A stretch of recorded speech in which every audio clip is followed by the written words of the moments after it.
څلوېښت کلن هدایت الله د کاپیسا ولایت د تګاب ولسوالۍ د شنکي کلي اوسېدونکی او د خپلې کورنۍ یوازینی سرپرست دی.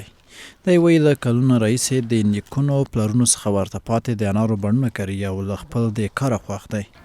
هدایت الله زیاتوي د انارو له کاروبار نه یوازې د کورنۍ مالي ملاتړ پوره کوي بلکې د خپلو بڼونو د ښې ساتنې او پرمختګ لپاره یې هم هڅې کوي.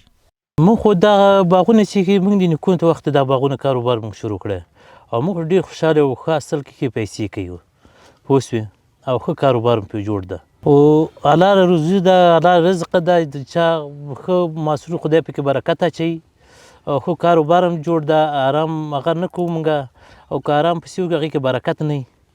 نوموړی وایي د اوبو د کمښت له امله یې سږ کال له بڼونو کم حاصلات ترلاسه کړي. د په وینا سره له دې چې حاصلات یې کم دي خو ډېر سوداګر لیواله دي څو د دوی انار په ښه بیه وپېري.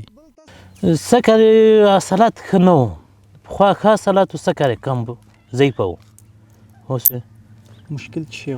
مشکل دا مشکل و اوبه نشته دي اوبو له وجې ضعیفه وو دوا پاشي ونه سوه چا سره وسه نشته دوا پاشي وکړي دلته خلک څاګانې وهي 90 متره 100 متره وهي هغه یو بازک اوبه ورکوي یو انچ اوبه دي هغه هم یو کار کوي یو کار نه ورکوي. ورته مهال د یادې ولسوالۍ د انارو یو شمېر نور بڼوال هم له امید راډیو سره په خبرو کې وایي چې د انارو حاصلات د تیر کال په پرتله کم دي خو د بازار له امله یې خوښ دي. دوی له اسلامي امارت غواړي چې د اوبو کیمیاوي کوډ او نور اړینو درملو په برابرولو کې له دوی سره مرسته وکړي. پرته له پاکستان نه موږ نورو هیوادونو ته هم صادرات لرو په شمول د ازبکستان، تاجکستان، حتی اروپایي هیوادو ته موږ صادرات روان دي. د موږ خپل وطن کې ورځ په ورځ باندې د دې تجاران د دې مینوال له لرې ځایه راځي. د موږ باغو قیمتونه فضل د خدای د سږ کال ډېر ښه دي. انارو هم ډېره ښه بڼوالو ته ډېرې ښې پیسې وکړلې او انشاءالله په دې امیدوار یو چې موږ په دې کار کې نور هم پیشرفت کوو. شکر ده د موږ انار ډېر ښه دي سږ کال او بازارونه هم ښه دي د نورو کالو په پرتله باندې. پاکستان ته که څه کال نه ځي تاجکستان، ازبکستان، ترکمنستان او تر وروسته پورې ځي او شکر ده موږ راضي. فقط اوبو هغه د ډېر مشکلات ده دا منطقه اوبه نه لري ډېر اوبو سره ډېره ستونزه لري چې د اوبو هغه نشته ده او څاګانو کې هم اوبه نه وځي.